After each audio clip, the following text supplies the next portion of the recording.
एक कहावत है, नंगा नहाएगा क्या और निचोड़ेगा क्या। लेकिन मुझे इस कहावत में एक गलती लगती है। मतलब निचोड़ तो नहीं सकता, लेकिन नंगा नहा तो सकता ही है। अब जैसे इजराइल ने फिलिस्तीन को पटक पटक कर धोया और इधर हमारे देश के शांति दूत इजराइल के बने एचपी के लैपटॉप और प्यूमा के जूते बॉयकॉट करने की सोच रहे हैं, जबकि पंचर बनाने में ना एचपी का प्रयोग होता है ना प्यूमा का। ऊपर से स्वरा भास्कर और इरफान पठान जैसे जिहादी बुर्का फाड़कर बाहर आ गए हैं।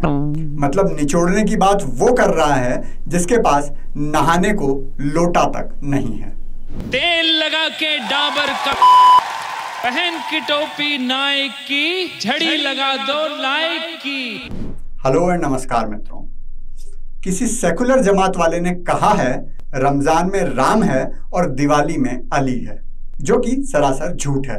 लेकिन आजकल रमजान में दिवाली जरूर चल रही है, वो भी इजराइल में। इजराइल ने फिलिस्तीन में दिवाली के बचे हुए इतने बम फोड़े कि गाजा में बाजा बजा दिया।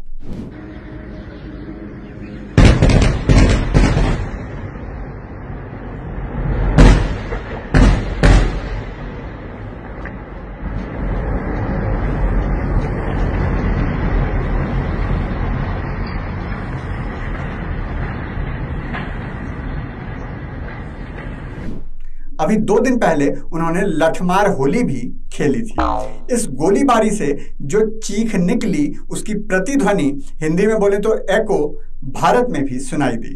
भारत के एक मशहूर आतंकवादी हैं शर्जील उस्मानी, जो अपने आप को छात्र नेता भी कहते हैं। ये वही हैं जो अभी रोहित सरदाना की दुखद मृत्यु पर अपशब्द बोल रहे थे।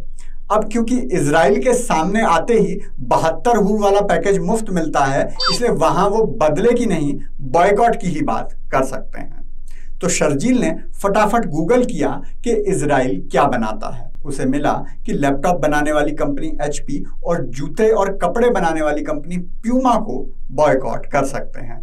और अंबानी के दिए हुए इंटरनेट से अमेरिका के बनाए हुए ट्विटर पर उसने ये लिख दिया। लेकिन लिखने के बाद याद आया कि बड़े भाई का कुर्ता और छोटे भाई का पजामा जो वो पहनता है वो तो प्यूमा पर मिलते ही नहीं, और ना ही जालीदार टोपी मिलती है। और मोदी जी ने एक हाथ में कुरान और दूसरे हाथ में लैपटॉप लेने को कहा तो था, लेकिन दूसरे हाथ में कसाई वाला छुरा था तो लैपटॉप ले ही नहीं पाए। अब इस बात पर मेरे मित्र अब्दुल का मुझे फोन आ गया। बोल रहा था कि मैं तो एचपी और प्यूमा का बहिष्कार करूंगा।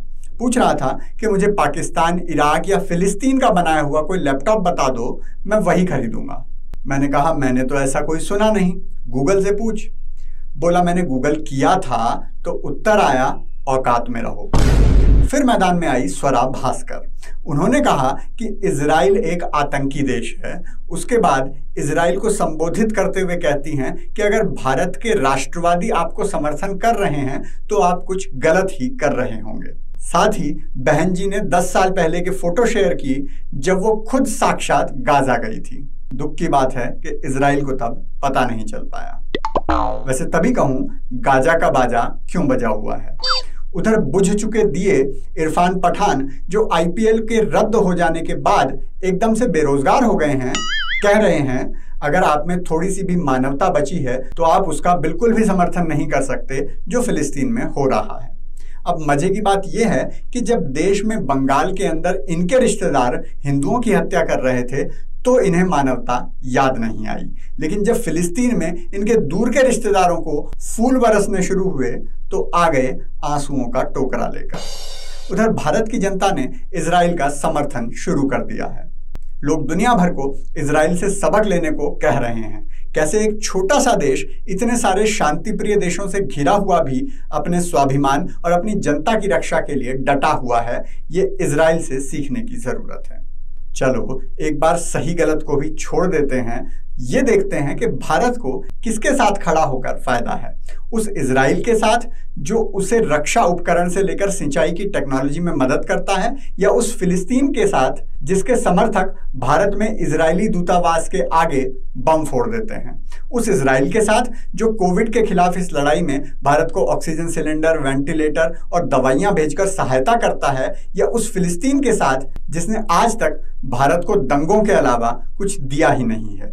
उस इजराइल के साथ जो आतंकवाद के खिलाफ संयुक्त राष्ट्र से लेकर हर अंतर्राष्ट्रीय मंच पर भारत के साथ खड़ा दिखाई देता है, या उस फिलिस्तीन के साथ जो कश्मीर मुद्दे पर भी पाकिस्तान का साथ देता है। अच्छा, मजे की बात है, जितने आंसू भारत के शांति दूतों और सेकुलरवादियों ने निकाल दिए हैं, उतने तो इस्लाम के जन्मदाता अरब देशों के भी नहीं निकल रहे। अरब देश तो कोई चेतावनी देकर अपनी फॉर्मेलिटी पूरी कर दे रहा है, तो कोई निंदा करके। किसी में हिम्मत नहीं हो रही कि फिलिस्तीन की मदद में सेना भी भेज पाए। फिलहाल स्कोर 35-5 से इजराइल के पक्ष में चल रहा है। इजराइल ने फिलिस्तीन के इंटेलिजेंस यूनिट के कमांडर समेत 35 लोगों को हूरों के पास पहुंचा दिया है और 5 लोगों की जान उन्हें भी गंवानी पड़ी है। लेकिन भारत के लिए सोचने का विषय यह है कि भारत की एक महिला जो इजराइल में नर्स का काम करती थी, फिलिस्तीन के रॉकेट से मारी गई है। 31 साल की सौम्या संतोष, जो उस समय केरल में अपने पति से वीडियो कॉल पर बात कर रही थी, वीडियो कॉल के दौरान ही इस हमले में मारी गई। विदेश राज्य मंत्री वी मुरलीधरन और इस्राएली राजदूत रॉन मल्का ने सौम्या को श्रद्धांजलि प्रस्तुत की है, लेकिन ना तो स्वरा भास्कर, इरफान पठान और शर्जील उस्मानी जैसे क्रांतिकारियों ने, और ना ही केरल के मुख्यमंत्री ने उन्हें कोई श्रद्धांजलि दी है। शायद वोट बैंक की राजनीति भारतीयों की जान से भी ज्यादा प्यारी हो गई है। बाबा का आज का ब्रह्म ज्ञान है इजराइल को हराने का सपना देखने वाले शांति दूतों के नाम।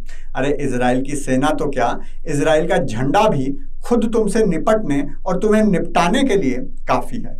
यकीन नहीं आता तो ये देखो।